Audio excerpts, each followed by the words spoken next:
So, I've been asked this question quite a bit via email, and many of my viewers are asking me this question. What do you think is going to happen in 2026? Do you think the Canadian boycott is going to start to slow down? Do you think Canada is going to get invaded? Do you think we have to protect our borders? Do you think the United States is going to have a civil war? And the last one that just kind of humors me is, why is your cat so damn loud? I don't have the answers. I'm not a psychic. But one thing I do know is that I think the tourism boycott is going to continue, and it's probably going to get worse for the United States. So today I have a few reports that the audience sent me over. One is talking about Vegas, now banking on Europe to help them with their 2026 season. I also have another report showing that a Canadian travel agent has only booked 2 flights this winter to Florida. Her customers are just simply not going to the US. I also have another report showing that Canadians are trying their best to avoid American products when it comes to the grocery store. Some Canadians can't avoid 100%, but it shows that some are doing the best they can. And last, more feedback from your fellow Canadians and their opinions on what's going on right now. I feel it's important to show these because even for me, parts of my inner circle really doesn't care what's going on right now. And especially with the whole separatist movement going on in Alberta, I want to make sure that this video shows that many Canadians are on board with the boycott, but at the same time with their feelings towards the United States. I guess what I'm trying to say is that you're not alone. So we'll get into all this in today's video. The backdrop for today's video comes from Charlie Jr. 81 from our Discord server, and he took this photo from Johnson Canyon in Banff National Park. He sent a whole bunch of them, and it was really tough for me to choose which one to use. Appreciate you sending this over, Charlie. And before I get started, I just want to give everyone a heads up. I had a great conversation with Jason from Wrong Enough to Know Better, and we had a call, I think it was last weekend, and we talked about everything on both sides of the border. So I have this video being created right now, and it should be ready to be published hopefully on Saturday. So if you follow Jason's channel as well as mine, this is a video you're going to want to see. So yeah, expect it to be out probably on Saturday. Okay, so the first thing I want to talk about is Las Vegas. And one of our viewers sent me this article titled, Vegas Officials Fear European Travel Boycott Over Greenland Threats. Now this article talks like the latest Greenland threats, the one that Trump tacoed on, is going to push Europeans over the edge. And that would be their breaking point, saying that nope, they're not going to go to Las Vegas. I mean, you can see here in the statement, it says, tourism officials worry that this rhetoric, already unpopular in Denmark and other European countries, could sour sentiment among European travelers considering a Las Vegas vacation. And it seems like they're worried because Air France has a new nonstop flight from Paris to Las Vegas. And I guess they're worried that it's going to be empty. Then they go on and blame Canada, saying that we're not coming down. But hey, at least they acknowledge it. But this next part actually caught my attention. The last paragraph states, tourism strategists argue that Las Vegas must expand its international air network, especially deeper into Europe, Asia, and Australia, just to counteract the weakening demand from Canada. So here's my question, and here's also why I think these tourism strategists are out to lunch.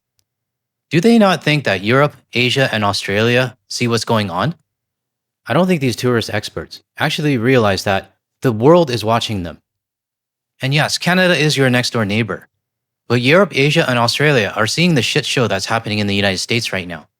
So I think it's completely pointless for them to shift over and try to promote Las Vegas to Europe, Asia, and Australia.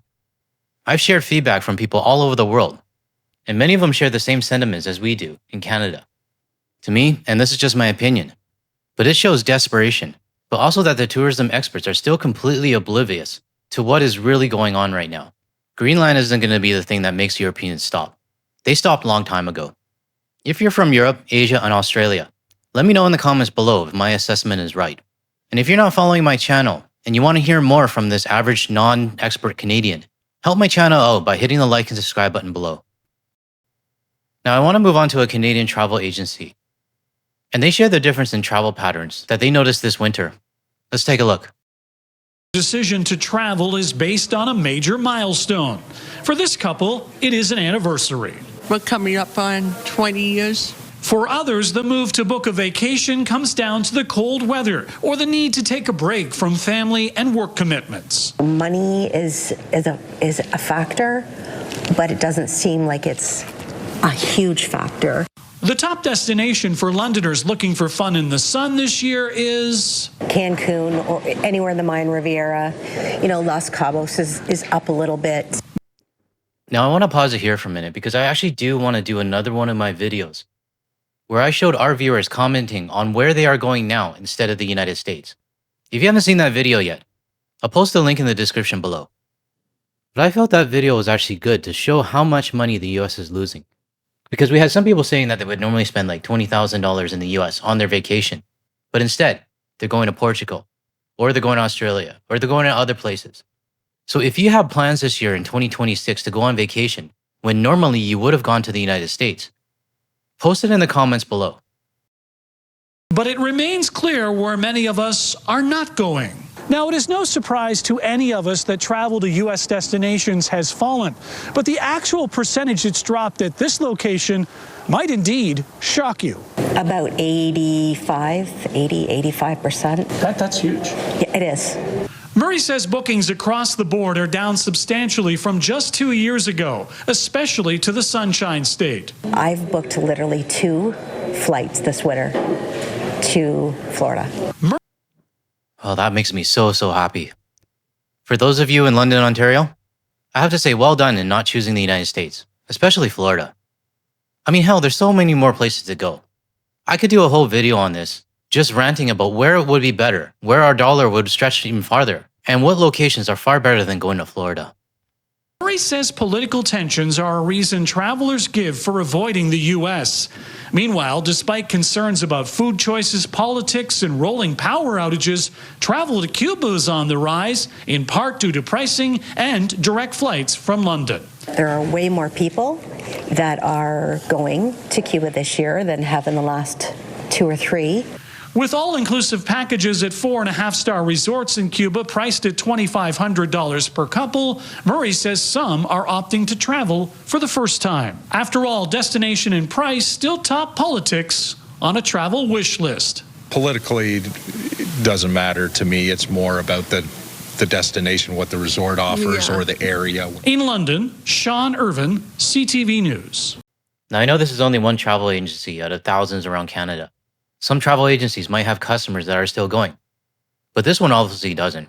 But what it tells me right now is the forecast for 2026 and the travel to the US is definitely going to be less than last year. But there is one metric that I really wish we could get, is how many people flew to the United States last year on vacation because they had to, not because they wanted to. And I say that because I know there are a lot of people that booked in 2024 that still went on their vacation in 2025, but actually didn't want to go, mainly because they didn't want to lose their money as well.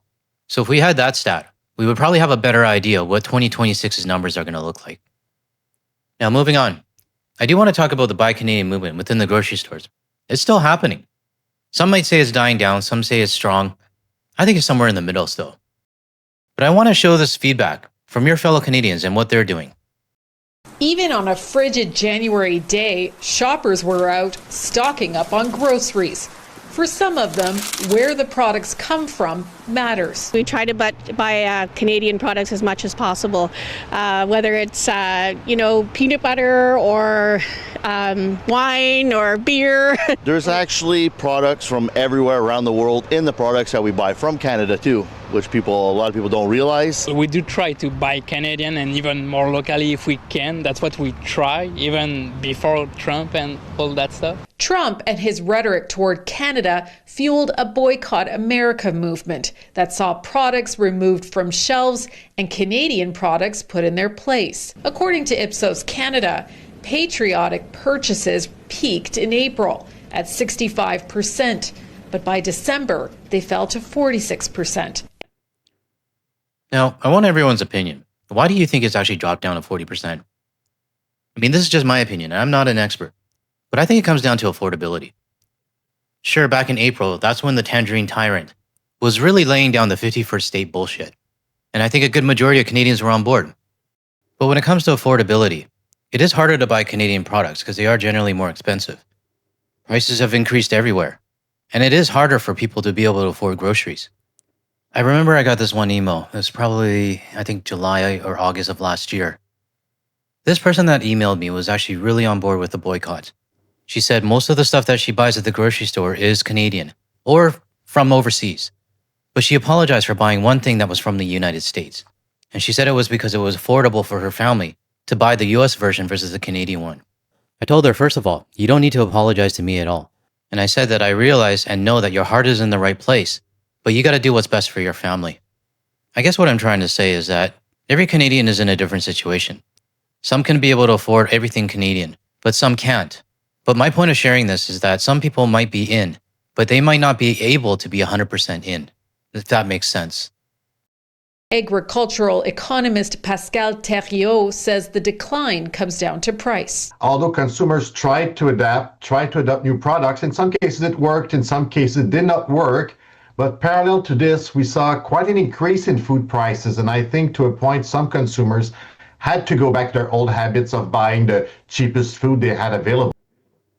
And again, this is why I want to emphasize that we can't judge people if it becomes an affordability issue.